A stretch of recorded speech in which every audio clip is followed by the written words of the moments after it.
donc fii ñu ngi fi def formation professionnelle formation de métier formation accélérée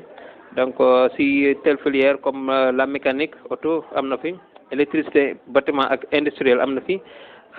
couture teinture am na fi restauration am na fi informatique aussi am na fi architecture et artisanat aussi dañ ko fi def voilà donc filière yooyu noonu lañ fi def.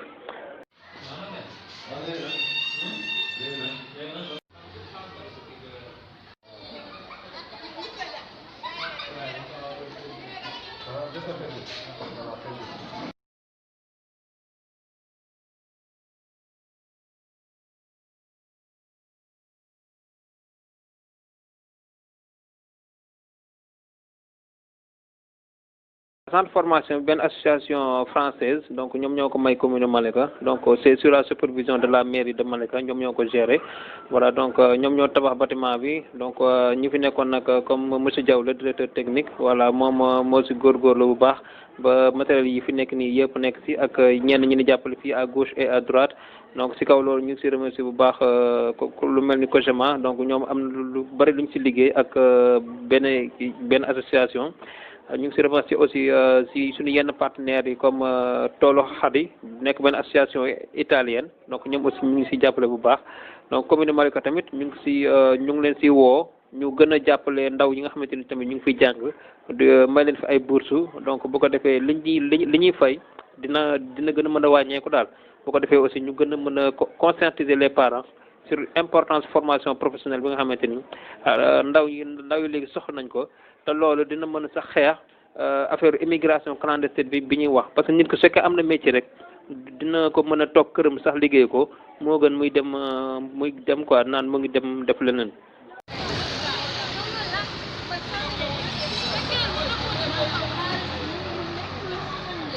centre bi mën naa wax ni population Malika ñoom ba léegi jëlaguñu centre bi def ko seen moomeelu bopp li ëpp suñu élèves yi fi ñëw Kër Massar la ñuy jógee wala Tivaouane Peulh wala Apix wala Yëmbal surtout Yëmbal donc foofu moo ëpp ay élèves yu ñu fay jógee donc te pourtant information wala publicité yi ni def yëpp Malika la gën a bare mais n'empêche population malikoise dafa mel ni ñoom formation professionnelle daal dañ ko miinagul wala dañ ko xamagul ci seen activité quoi yeneen commune environnante ñoom ñoo si gën a bénéficié wu.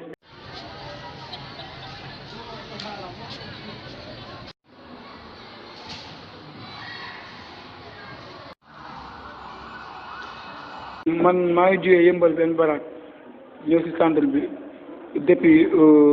2018 man nag maa ngi tudd Khalifa Kend gën maa xam si Babacar Kend ma nekk élève troisième année centre électrotechnique Malika Plage. man maa ngi def électricité.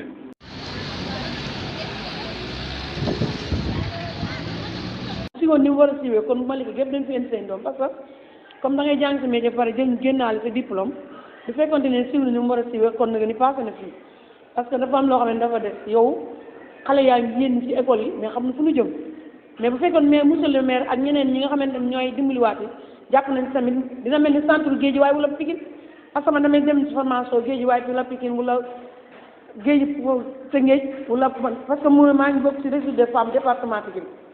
ci réseau des femmes département Pikine kon am na noo xam ne bu centre bi fii woon tamit waa Malika xale yi kenn du jëggaani képp balaa ngaa jël say doom di ko paasal ay 100 francs 200 wala 150 muy boole añam ak reer ndékkeem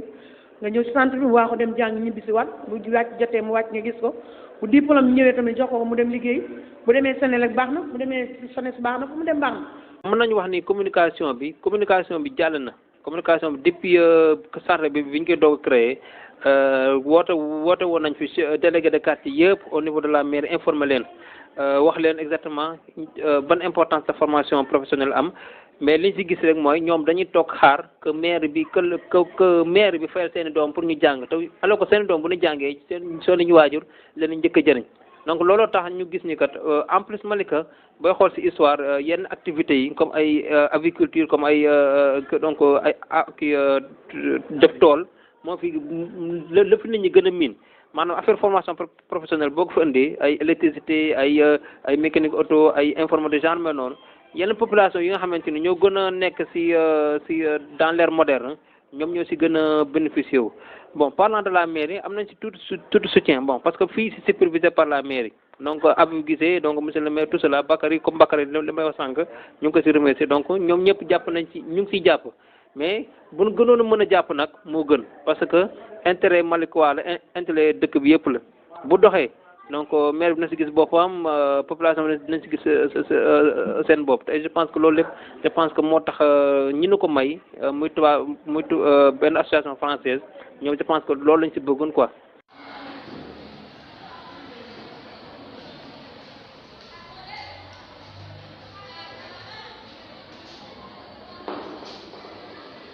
loolu xale yaa ngi fi jàng ba bàyyi jàng am na fu ñu def formation te xamu ne école bi am na loolu yëpp bu fekkee ni ñu mel ni ñëw nag ñu ngi fi jàppale ni ci loolu dina baax daal paa yi ak maire yi yëg ni fii centre bi kenn du mën na fee jóge dem Sénélec wala kenn mën fee jóge dem SONES yooyu yëpp a ngi ci centre bi parce que ay diplôme ngay génne waale boo nekkee ci biir centre bi te yooyu yëpp xañ na paa yi xamuñu ko ak maire yi ñu yor xale yi seen kër. waaw gis naa si njëriñ parce que maa ngi am samay chantier yu ndaw di ko dóor te loolu yëpp fii laa ko xamee baax na quoi sant yàlla. damay jàng même temps di nekkaat si chantier yi di pratiquer waale en même temps école bu tegee tamit damay nekk si chantier yi.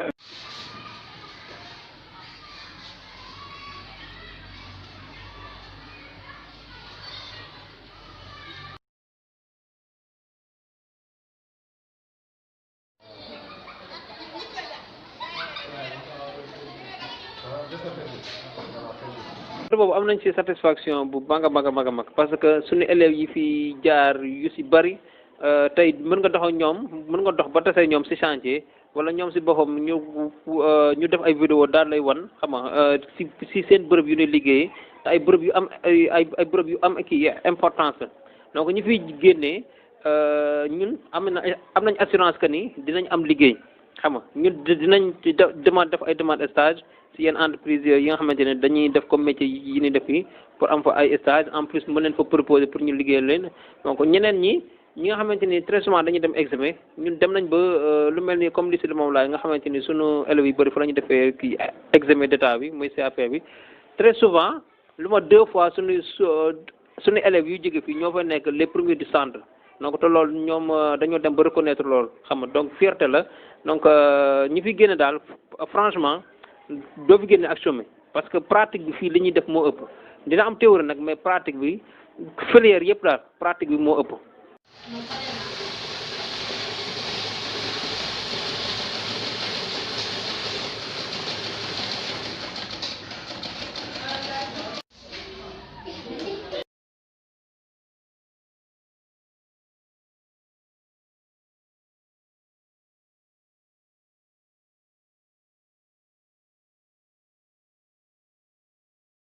am na couture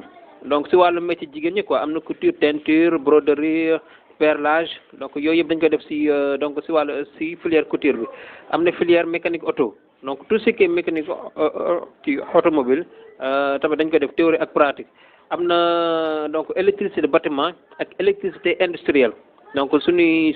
élèves aussi wala suñuy jàngalkat donc ñu am gëdd lañ ñu am grade lañ ci yenn entreprise yi nga xamante ni donc ñu ngi koy liggéey te fii la ni ñëw di partager ñoom donc seen connaissance am na fi informatique aussi donc salle informatique mu si ginnaaw donc tamit dañ fiy former ay nit te wax dëgg yàlla formation bi ça se passe très bien d'ailleurs am nañ beneen partenaire sax bu pare ren ji donc pour doter ñu encore de 20 machines donc ñun ñoo war a xool nu ñu war a augmenter salle bi wala nu ñu mën a tabaxee si kaw pour yokk salle informatique bi wàllum restauration bi tamit ñu ngi bëgg a tijji benn restauration aussi si kaw pour que non seulement dafa jàngale restauration mais en plus dafa ale pratique restauration bu ko defee nga xamante ni donc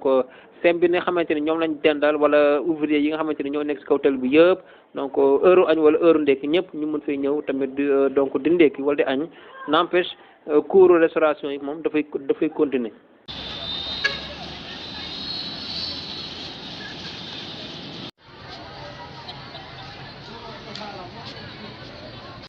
amuñu blocage si niveau bi élève am na BFEM sax ñëw fi élève am na sax terminal am na bac sax ñëw fi am na élève aussi am na CFE sax ñëw fi te si ñooñ sax la ñuy gën a appesantir ñi nga xamante ni élève bu niveau la donc baabu niveau bu ndaw comme ko am CFA ñooñu dañu leen di suivre durant 3 ans te am nañ ci ñaar ba ñett ñoo xamante ni directement daara sax lañ jógee ñoo fii ñu jàngal leen ba seen CAP dañ ko am avec brio dem instant bi ñu ngi def seen i BEP wala seen i BT donc te loolu lépp je pense fii pratique bi ñuy def moo lay dimbale ba nga xamante ni boo demee examen doo fa am jafe-jafe quoi.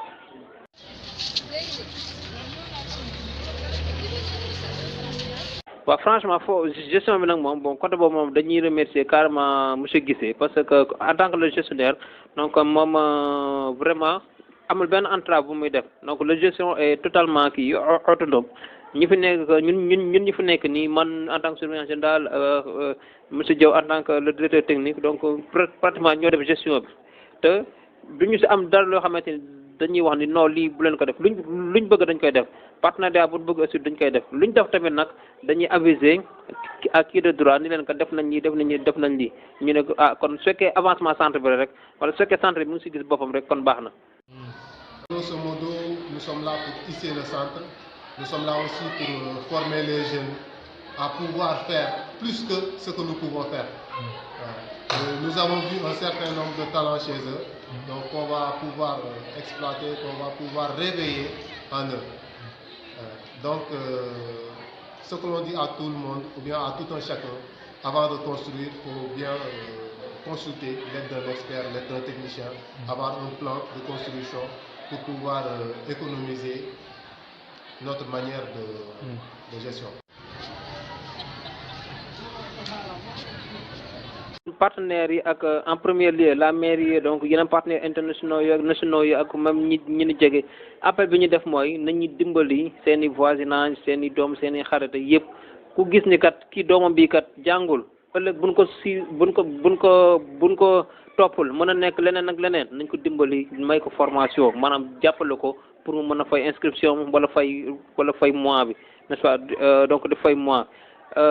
population bi tamit li ñuy wax mooy jàng enseignement général baax na mais formation professionnelle daf lay dimbali surtout jamono ji tey jii fi mu nekk nii pour nga mën a gaaw am xam-xam liggéey am compétence mën a toog sax fi sa biir kër di liggéey te li ngay liggéey da nga ciy tedd en plus bu la neexee soo bëggee yokk sa jàng sax mën nga koy yokk feneen donc da lay dimbali yow nga mën a dimbali sa bopp en plus nga mën a dimbali aussi say waajur wala keneen koo xamante ni tafu na si yow quoi.